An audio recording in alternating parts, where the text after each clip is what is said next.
Hey guys, you're in a nutshell with me, Ina. I know maraming nag-aabang dito sa pag-uusapan nating pathway. Many are wondering, tuloy pa ba yan? Considering lahat ng paghigpit ngayon ng Canada sa iba't ibang pathways papunta dito. Ang pag-uusapan po natin ay ang caregiver na merong permanent residency on arrival na inaasahan pong i-anunsyo pa rin o itutuloy pa rin ng gobyerno ng Canada.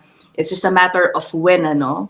But anyway, for those who are waiting for this and would like to know how they can prepare o ano bang magiging features ba ng program na ito, ayan, meron tayong perfect person to talk about it with si Miss Geraldine Vallarayil. Naku, nakakatang twister yung apelido niyo, ma'am, no? You're right. And you said it right. No, Vallarayil. Not everyone actually nasasabi yan ng diretso. Valia pala, o mali pa rin ako, Vallarayil. Ayan pala. Yeah. Okay. Si Miss Geraldine is a regulated Canadian immigration consultant, RCIC. Her office is based dyan po sa Edmonton. At ayun, if you go to her company, ang GHV Immigration Global, makikita nyo doon puro mga caregiver program ang pinag-uusapan niya doon lately. That's why, ayun na nga, siya po ang kakausapin natin today.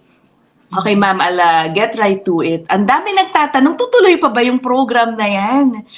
Baka naman hindi na itutuloy, lalo na permanent residency, PR on arrival siya. So yeah, what can you tell us about that?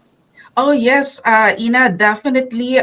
No, based on our experience with the Canadian immigration, no, and historically, pag sinabi ng immigration, especially when it comes to the immigration level plans, no, lalabas at lalabas yung caregiver program.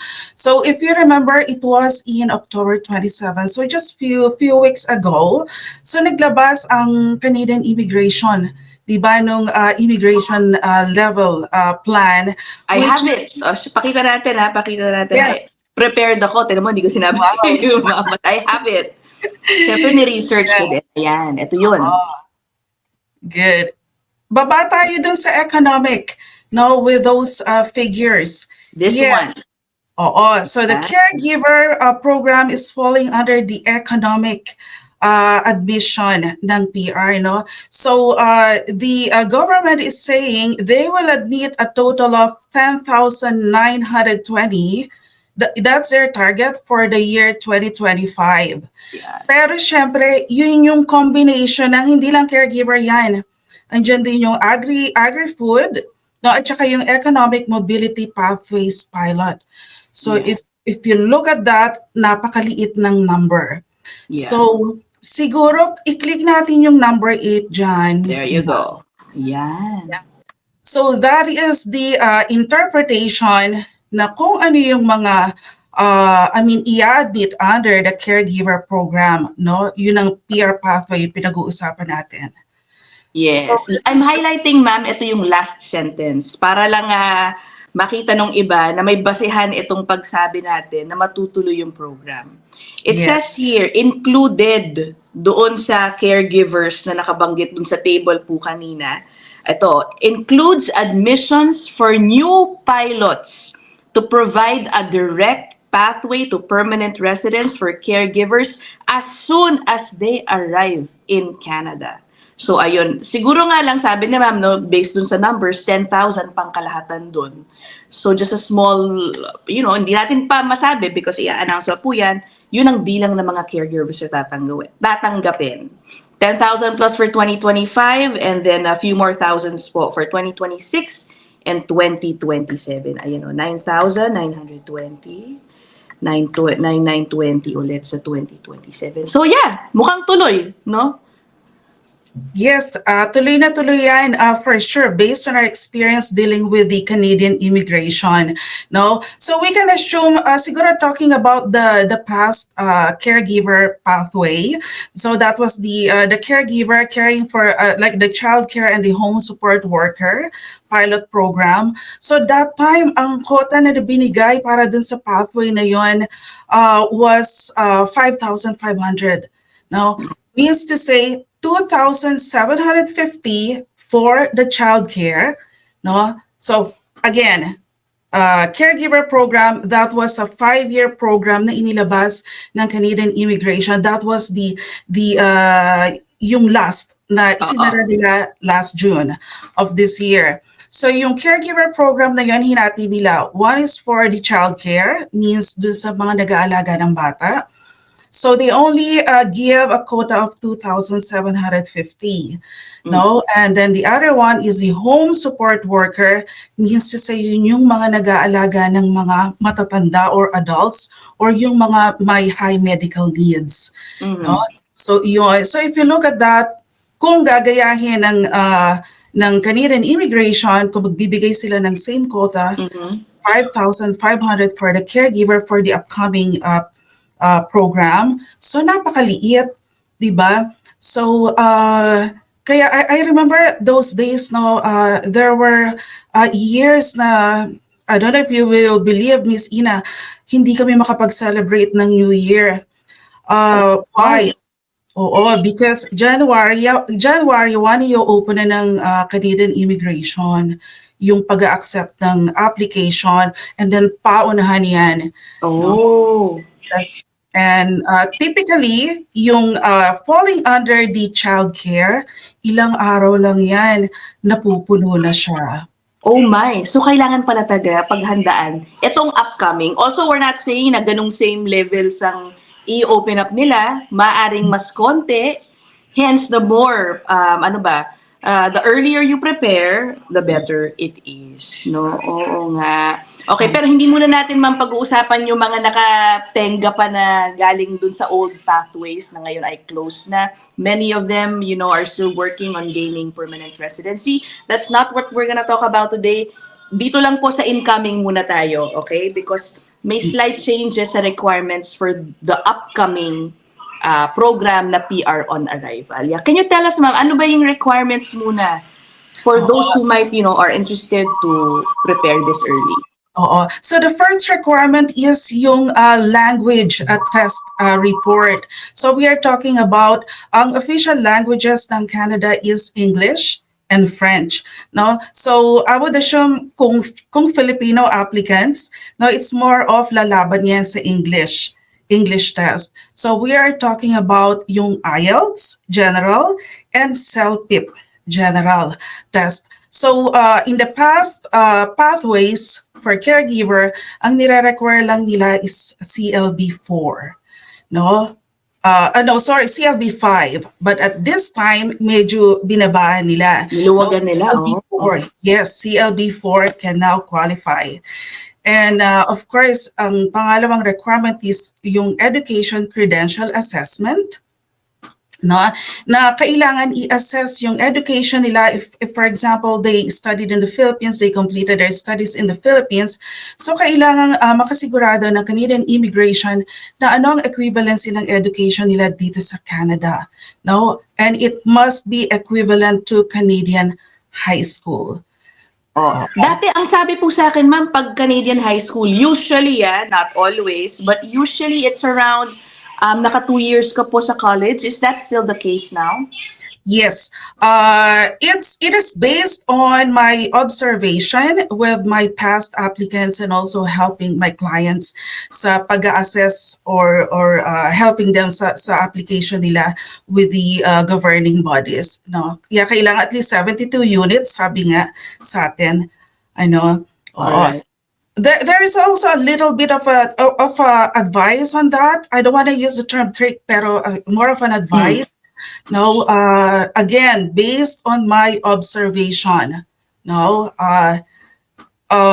minsan kasi merong mga assessing bodies na mas generous sila magbigay ng equivalency.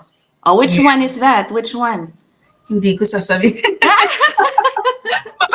Tayo ng Ganun ba? organizations and IRCC, no, but then definitely ibubulong ko sa iyo 'yan. I will tell you. Yes. I guess guys, do your own research. Sa totoo lang sa mga forums, mga Facebook group, andyan lang mga tips na gusto ninyong hanapin. Okay? Yung mga tinutukay ni ma'am. And also, to clarify, yung course po ba, does it matter? Kasi in the past, years ago, sinasabi kailangan graduate ng PSW, may certification, etc. ano po ba sa paparating na program? So ang sinabi lang ng Canadian immigration is equivalent to Canadian high school, no? So walang dagdag bawas tayo doon. That means to say whatever your program was, no? So it doesn't matter. And yeah, kahit anong program, basta equivalent to Canadian high school, then it is okay. And if you remember, kailan lang kasi nag-K to 12 sa Pilipinas, di ba? Yeah, yan. Oo. So ang Canada, like from way back, talagang K to 12 na ang curriculum ng Canada. So yun lang ang demand ng Canadian immigration. Your education must be equivalent to Canadian high school, irrespective of the programs. Sige. Before I move on sa baka may requirements po sa job experience. Okay. Dun pala sa English, nakalimutan ko po itanong. Kasi I know, although yes, Filipinos are generally good English speakers, I know that some of our caregivers who are here, yan po ang talagang medyo obstacle sa kanilang PR application ba? Is there any way for them to prepare? Sa Pilipinas po ba, makaka-avail sila ng tutor or I don't know, a lesson to ensure na makapasa po sila kahit nababa na yung scoring na required? Oo. Ngayon, swerte nga mga aplikante ngayon kasi lahat ng practice materials, makikita mo na yan sa YouTube, for example, di ba? Oo. But with, just to let you know, our office in the Philippines, GHV Global, no, we are a registered IELTS registration center. Okay. So it's a free service no na binibigay namin sa mga aplikante. So whether you're applying for a caregiver, lalo na sa mga estudyante, hindi na ma-waive ang English test. Oo. So we do provide yung extra or free service na yan. We will book para sa inyo on your behalf and you can pay directly ang British Council. So we are licensed to book for them. Wow, okay. And do you help them then? Baka naman bago nyo sila i-book for a test, tutulungan nyo sila on, baka may materials kayo to share with them. Oo. Actually, after na ma-register sila sa IELTS, so automatically mag-generate or magbibigay talaga ang British Council themselves ng practice materials and mga tutorials. So walang problema doon. Okay. Sunod naman tayo, ma'am. Isa pang requirement na tinatanong, kailangan ba may experience ako ng pag-aalaga? Nagkaroon ako ng employer where I served as a caregiver. Yes, I would say it is mandatory. So again, quoting from the Canadian immigration, sabi nga ni Minister, you must have a recent and relevant work experience. No, so that is also mandatory. Recent? You mentioned recent and relevant. What's recent and what's relevant? How recent? Tsaka, oo nga, anong relevant kaya? So when we say recent, again, depending on the current eligibility requirement ng IRCC for the caregiver. So when you say recent, it could be like within the last 3 years. No? Oo, so yun ang tinatawag natin na recent work experience. And then of course, relevant na like if it's a childcare, of course, kailangan nag-work ka na like let's say naging babysitter ka, no? Related to that term, child care and the home support worker category. So yung nga, maraming nagtatanong. We always have the webinar. Ang dami kong nare-receive ng mga tanong. Miss Geraldine, how about accountant ako pero meron akong NC2 certificate. Okay, yeah. Oo. Maku-qualify ba ako? I should say no. No? Oo. Remember, ang NC2 is from the Philippines. I believe it's from TESDA. TESDA, yes. Oo. And NC2 is just a training. It's not a work experience.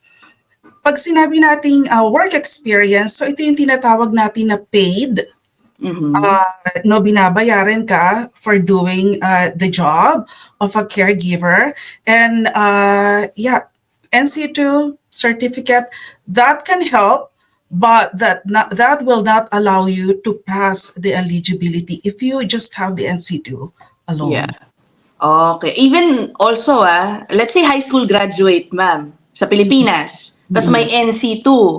Oh, bago po natin ipagpatuloy yung episode na yan, ako, just a short commercial. This channel, ito pong in a nutshell, is open for collaboration, guys. If you're interested in creating content with me, please contact Talentado Creative Agency o yung Talentado CA. Nako, sila po ang mag-handle ng mga collaborations for in a nutshell. Yeah, and for content creators looking for someone to help boost your channels, whether here on YouTube, on Facebook, TikTok, nako, i-consider nyo po ang Talentado Agency. Matutulungan po kayo, ito ng anak ko, matutulungan po kayo in networking. Ako personally, nako, ang dami ko na agad natutulan sa kapwa, Talentado, talents na nakausap ko na, no? Ang dami mga tips on how to improve and boost my channel. So yeah, ito po ang contact information ng Talentado CA, and I will also put it down in the description box if you're interested. Okay, back to episode. Do you think that would qualify them doon sa educational requirement? So again, no, when you submit your education credentials for how do you call that, for assessment, no, you can submit also the NC2, but based on my experience, no, I never had a client na nag-submit ng NC2. No, it's always like either high school or your post-secondary, kasi NC2 is considered as a training. I see. Hindi talaga siya school, kumbaga. I see. Yes, unfortunately. Okay. Ay, nako. O sige, eto naman po, ma'am. Nako, marami magtatanong din. O sabi mo, ma'am, nag-aalaga ako ng pamangkin ko. Yung mga ganyan. Does that qualify for experience? It all boils down dun sa documentation na maipresent mo sa visa officer. No, I always tell my client, Miss Ina, put yourself as the visa officer and ako ang nag-a-apply sa'yo. No, how would you prove? Paano ko maipo-prove sa'yo na meron talaga akong relevant work experience dun sa ina-applyan ko or dun sa caregiver? For it is my parang rule ko in doing my documentation, and I know everyone, most of the consultants are doing this. Now, for every declaration, there must be an evidence. Yan, okay. Oo, matatalino ang mga visa officer. They have a high qualifications then, to assess talaga ang mga application. Although, sinasabi nga natin, di ba, Miss Ina, minsan pag nag-apply Please, Ina lang, ma'am. Ikaw naman. Okay. Oo. Di ba, sinasabi nga ng marami, depende sa visa officer na hahawak ng application mo kung magiging successful or not, no, ang application. It is also true. No, the immigration officer has the power, no, how they will judge your application. So, oo, kaya sabi ko, swerte nila pag nakatagpo sila ng, for example, a consultant or someone na tutulong sa application nila na medyo perfectionist sa documentation. Ayan. Baka kayo perfectionist kayo, ma'am, ibig sabihin. Pakitanong na lang din sa mga dati kong aplikante or current applicants, how much documents ang hinihingi natin. Kasi sabi ko nga, no, unfortunately, applying for Canadian immigration, no, yung documents mo ang humaharap sa visa officer. No, unlike pag nag-apply ka ng US visa, you have the chance and or opportunity na ma-interview ka ng visa officer. Diba? Pero sa Canada, your application or your documents speak for yourself. So, it's either bigyan ka ng visa officer nung tinatawag na Procedural Fairness Letter or PFL, no? Asking you to, minsan kasi pag medyo but I always say take it to the applicant's advantage kapag naka-receive sila ng procedural fairness letter. Why? Kasi ang visa officer pwedeng ano yan, pag hindi niya maintindihan or hindi siya na-convince sa application, whether approved or refused. Pero pag Oo. may PFL, binibigyan ka ng visa officer ng pagkakataon, no, Oh. na ipaliwanag ano yung hindi maintindihan ng visa officer. So, Right. yeah. Usually, ma'am, yung sa certification or documentation involving your employment history, ano ba yun? Paano ba yun? Is that, let's say, totoo naman, nag-alaga ako, let's say, ng elderly in the Philippines. Ano ba yun? Formal certificate of employment? Or paano, kunyari, private household ang aking pinasukan? Is it just a simple letter that they can prepare to testify or vouch na yes, naging caregiver to ng aking daddy, ganito, ganyan, for this number of years. Paano po ba yun usually? Yes, oo, kasi we can assume na majority ng mga caregivers, worked in a house setting. Yeah, Diba? oo, sa Pilipinas, hindi naman uso mga retirement homes halimbawa, di ba? Oo. Exactly. Oo. So definitely yung letter na from the employer or dun sa pamilya ng inalagaan, no, they can issue a letter, and then I would highly suggested na ipa-affidavit nila or ipa-notarize, no? Kasi may bigat ang document kapag pinanotarize mo. It's a legal, that will transform to a legal document.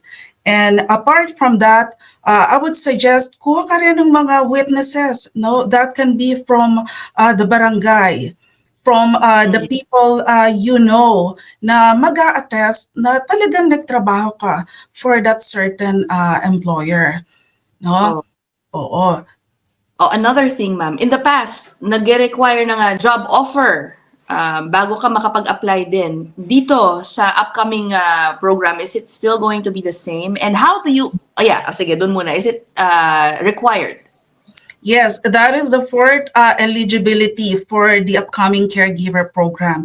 Sabi nga, kailangan ng job offer from an eligible employer. So, yan pa rin yung isang may pinagkaiba from the past program. No? So, the past program, yung childcare and home support worker pilot programs, so ang makukwalify lang na employer that time was in a home like setting, no, hindi sila pwedeng kumuha ng employer na yung from sa mga daycare, no, or any institution, hindi pwede yun dun sa past programs. Pero I quoted what the minister again said, pwede na yung mga nasa institutional setting in addition dun sa mga home setting na employers. Yeah, and it is a mandatory requirement getting an offer letter from those. Okay, ma'am, sasabihin nila, nako, I really want to give it a shot. I don't have an employer. How does one, all the way from the Philippines, try to find a potential employer na looking for a caregiver in the Philippines? Oo, so sabi ko nga, no, always look for, again, swerte na sila ngayon kasi nga because of the internet. No, I highly suggest go for those mga legitimate websites. And of course, number one is the job bank. Okay. Oo, sa job bank. Why? Me, as an employer, bago ako makapag-open ng employer account sa job bank, I need to key in yung, like for example, CRA information. Diba? So if I don't have the legitimate need na kumuha ng caregiver, no, then why I have to create or post a job sa job bank? Oo. But then still, they need to do their due diligence na pag naka-receive sila for an interview schedule or invite from an employer, double check nila legitimate ba tong employer nito, and don't give any financial information. No? Correct. Alam mo, totoo yan. Sometimes, ma'am, alam mo, ang masyado na magagaling ang minsan yung mga nagsascam. Yung iba, conduct virtual interviews, ha? Mhm. Pero yung mismo nag-i-interview, dahil maniniwala ka na usually, di ba ma'am, na parang, ay, totoong tao ito. No, not at all times. May mga scammer na humaharap virtually for an interview. It's really so difficult. Kailangan nyo pa rin i-double check. It does not automatically mean that they are legitimate if they face you virtually. And yun na nga ma'am baka humingi halimbawa ng payment. Ay, naku po, ito na naman. Mga processing fees kung tawagin nila. If you were to apply, ano lang po ba ang dapat ninyong bayaran, if any? Okay. So if you're doing a DIY approach, no, sa application mo, definitely all you need to pay is yung government fees na tinatawag. Okay. And that's it. But if you are to deal with consultants or agency na tinatawag natin, no, make sure that you are dealing with the licensed consultants or yung mga tinatawag natin na immigration lawyers. No? If you dig in ang sinasabi sa Canada.ca, there are only two individuals na pwedeng mag-represent sa client for a fee pag sinisingil kayo. Those are, number one, the regulated Canadian immigration consultants. Now, tanong nyo, kasi yung alam ko napakaraming agency sa Pilipinas. If they are dealing with the Canadian immigration application, tanong nyo sa kanila kasi possible na legit naman talaga yung agency, but ask them, sino po ba yung ating consultant sa Canada? And they should be able to provide you a name and a license number. And you can cross-check that online. May database yan online na accessible sa kahit sino. Makikita niyo yung pangalan sa listahan. Di ba? Parang ganun po yun, ma'am.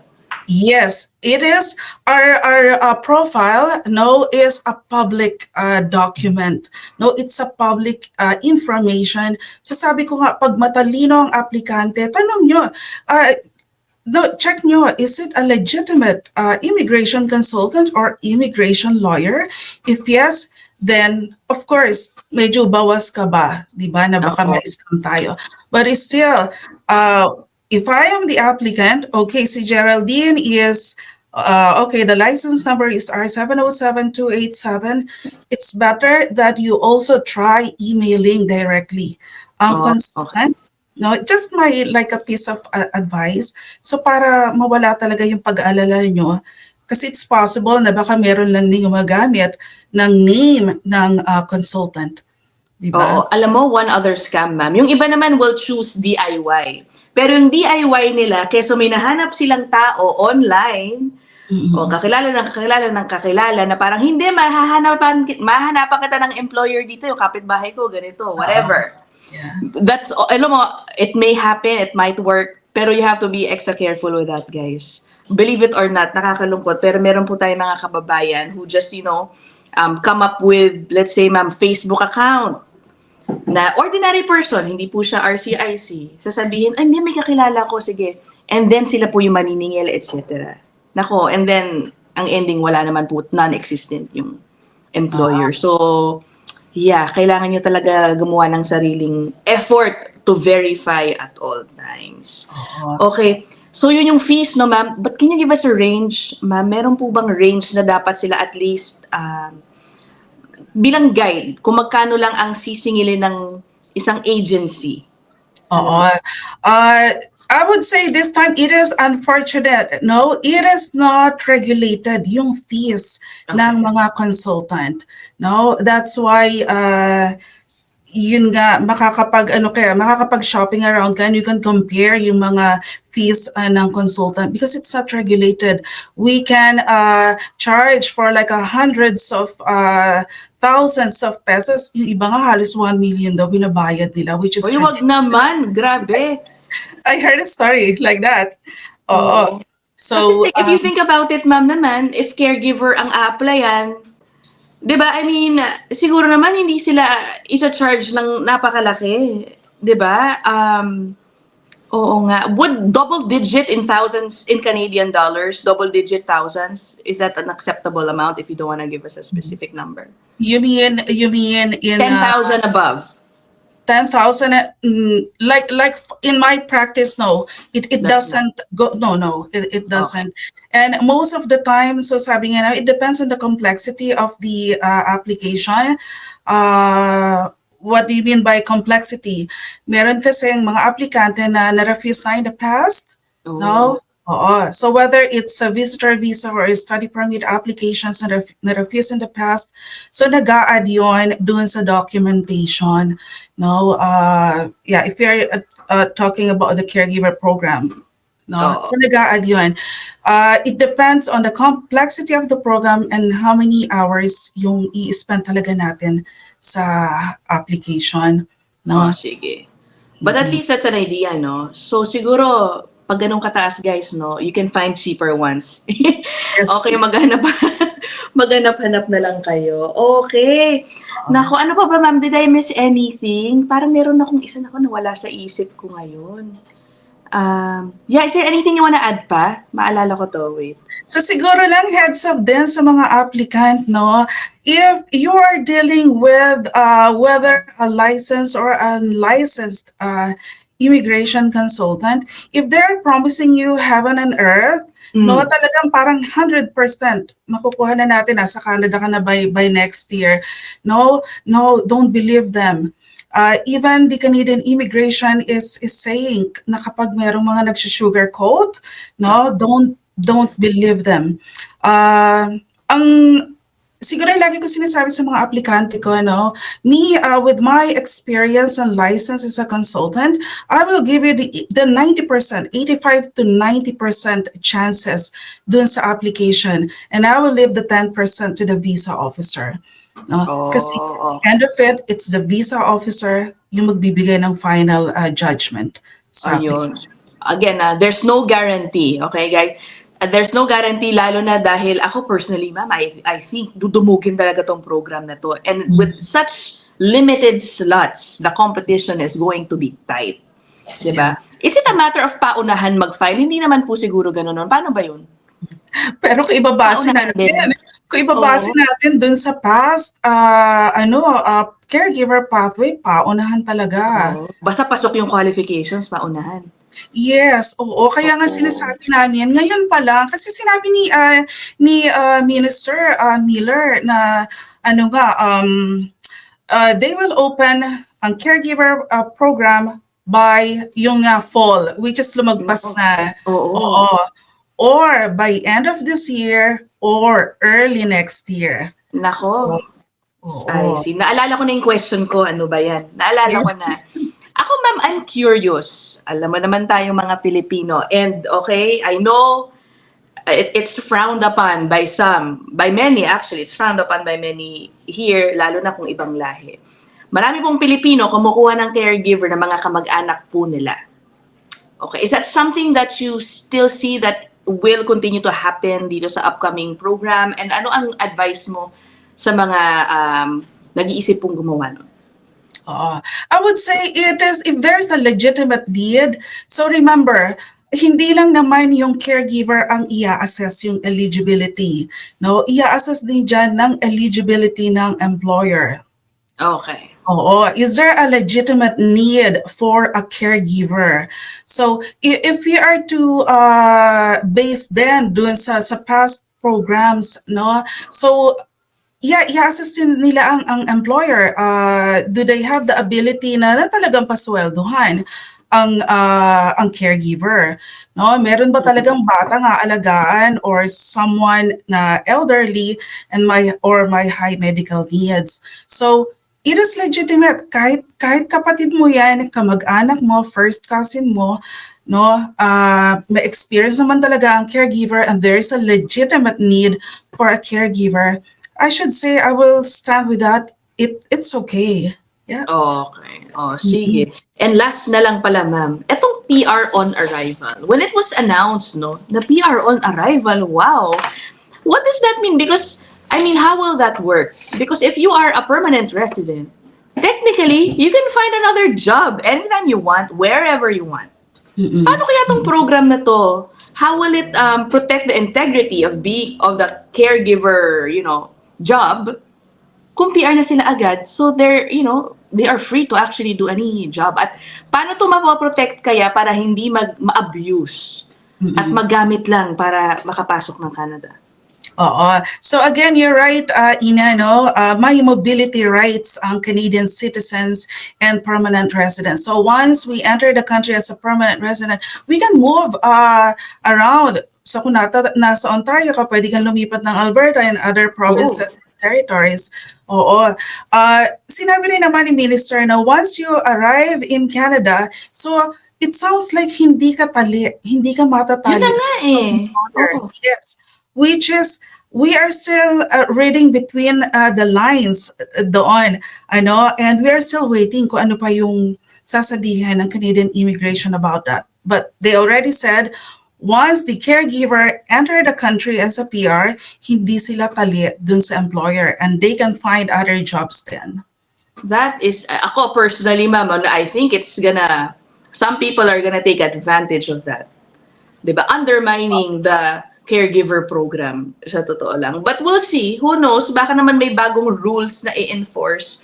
Again, hintayin po natin yan along with yun na nga, kailan mag-uumpisa tong announcement kung kailan mag-uumpisa yung program. Tama si Mama, no? Ang latest, end of the year or early next year. So it could come anytime now. And ano na tayo, late November na tayo. So again, I hope this episode helps those who might want to prepare. If you want to avail of the services of Miss Geraldine, sila po, ayan, I will upload yung inyong Facebook page, yung GHV Global Immigration. Where is your office, ma'am, in Manila? In the Philippines, rather? It is in Cavite, in Imus, Cavite. Okay, in Cavite. Pero, they can also email you if they want to, your tawag dito, your GHV hotline. May ganun po ba? Yes, we have, and it is mostly in our posts. So yung info@ghvimmigration.com, and we also posted yung Canadian number namin and the Philippine number. But that's the general email address, info@ghvimmigration.com. Ayan. Okay. That's it. Ma'am, anong masasabi niyo, no? Sabihin ng mga caregivers. I'm sure one of their concerns also, should I still go to Canada? Parang ayaw na yata nila ng mga immigrants doon. Ganyan yung thoughts nung iba eh. Ayaw na ng mga Canadians sa mga foreign workers. Baka ma-discriminate ako pagdating ko doon. Anong sinasabi mo sa mga gano'n? No, depende naman talaga yan sa applicant, no?